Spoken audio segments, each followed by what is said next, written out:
Di dalam mengelola negara, pilihlah manusia yang mempunyai new mind terhadap masa kini dan masa depan. Kalau perlu dipertanyakan kepada siapa saja yang bercita-cita ingin mengelola negara ini pada saat ini dan ke depannya. Pertanyaannya sederhana, apakah sekarang dunia masuk ke resesi atau decoupling? Nah, bisa nggak dia jawab? Faham nggak dia? Rinci nggak jawabannya, memandang dan memberikan solusi kekinian? Kita bantu deh memberi gambaran sekilas agar pemimpin tersebut bisa menjawab. Resesi itu menghitungnya dari hal yang umum, pertumbuhan ekonomi negatif.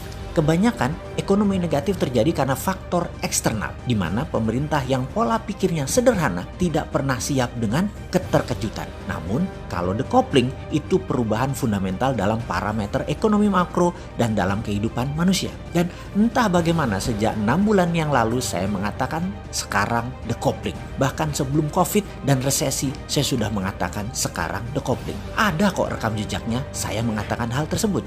Karena pendapat bahwa dunia decoupling atau bahasa sederhananya adalah keterputusan dengan masa lalu. Maka kelolaan organisasi harus berubah. Untuk hal ini sejak 1 tahun yang lalu organisasi kami sudah bergeser ke arah digital secara murni. Yang mana semua dibangun sejak 2018. Efek decoupling tambah COVID, tambah resesi, tambah perang Tiongkok Amerika. Ini seru, ini peluang. Sebelum kita bahas peluang, kita bahas lebih dalam tentang decoupling. Saat ini ada 20% pekerjaan jenis baru yang 10 tahun yang lalu tidak ada. Misalnya profesi Chief Content Creator, jenis pekerjaan digital marketing. Itu macam-macam profesi yang 10 tahun yang lalu belum ada. Lah sosmed juga belum ada kok 10 tahun yang lalu. Masih belum semasif sekarang. Sungguh banyak profesi yang baru muncul bahkan di 3 tahun ini, misalnya yang namanya graphics designer. Dulu kerjanya hanya di dunia percetakan, di dunia media. Mendadak dunia cetakan berkurang jauh, bergeserlah mereka ke sosial media. Kebutuhan mendadak meningkat menjadi 1000% setiap tahunnya sejak 3 tahun terakhir ini. Profesinya ada sejak lama, namun mendadak menjadi kebutuhan utama. Itu siapa yang kira? Di masa depan, di tahun 2030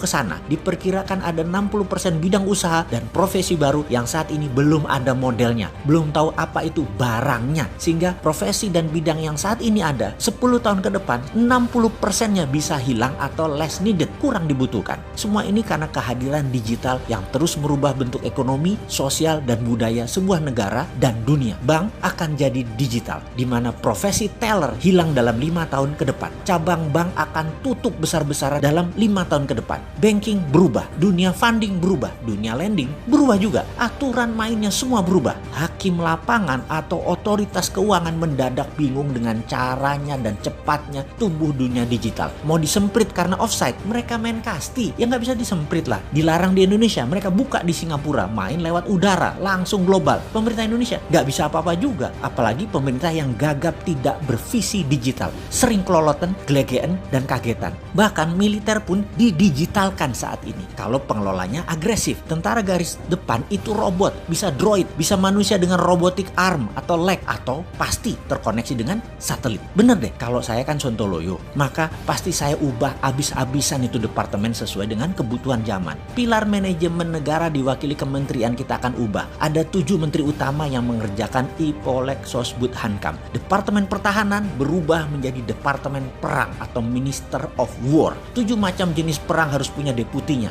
Military warfare, digital data informational warfare, economic warfare, biological warfare, dan lain sebagainya. Juga untuk Indonesia mendapatkan pemimpin terbaik, juga rapih tata kelola negaranya. Akan ada lagi yang namanya Dewan Pertimbangan Agung atau DPA. DPA adalah wakil dari para pemangku adat, ulama, dan trah Kasultanan Keraton Nusantara. Kemudian juga akan hadir lagi fraksi TNI, Polri, dan ASN masuk DPR kembali, di mana suara di Komisi TNI, Polri, dan ASN masing-masing 5%. Semua wakil rakyat dari TNI, Polri, dan ASN adalah pejabat yang masih aktif yang bisa dipergilirkan setiap 1, 2, 3 tahun tergantung pimpinan mereka. Dalam pemilihan presiden, suara rakyat adalah 80%, suara DPR 10%, suara DPA 5%, suara MPR MPR 5%. DPR, MPR, DPA menyetujui GBHN garis besar haluan negara 100 tahun Indonesia, di mana setiap pemerintahan yang menjabat harus mempunyai cara untuk mencapai target tersebut atau nation interest tersebut. Misalnya, GBHN Indonesia Emas 100 tahun merdeka, yaitu di tahun 2045, yaitu 25 tahun dari sekarang. Indonesia memiliki kekuatan pendidikan nomor 3 besar, ekonomi nomor 2 besar dunia, teknologi 3 besar dunia, sistem kesehatan 3 besar dunia, kendali pangan nomor 1 terbesar di dunia, pertahanan keamanan nomor 3 terbesar di dunia, kendali informasi nomor 3 besar dunia, kendali sistem keuangan 3 besar dunia, kendali energi terbarukan dan baterai nomor 1 di dunia. Lalu dalam 75 tahun kemudian, hingga tahun 2120, Indonesia kendalikan sepertiga dunia secara pengaruh di bidang budaya, kesenian, keuangan, teknologi, kesehatan, informasi, dan menjadi pemimpin dalam mengeksplor kehidupan manusia di Mars. Mars menjadi the next frontier, di mana mineral tambang adalah sumber yang dapat membuat bumi menjadi bertahan dalam jangka panjang. Jarak 8 bulan saat ini perjalanan dari bumi ke Mars hanya 3 hari dalam teknologi yang dipimpin Indonesia di tahun 2120. Saat itu tambang mineral Mars mayoritasnya adalah milik Indonesia.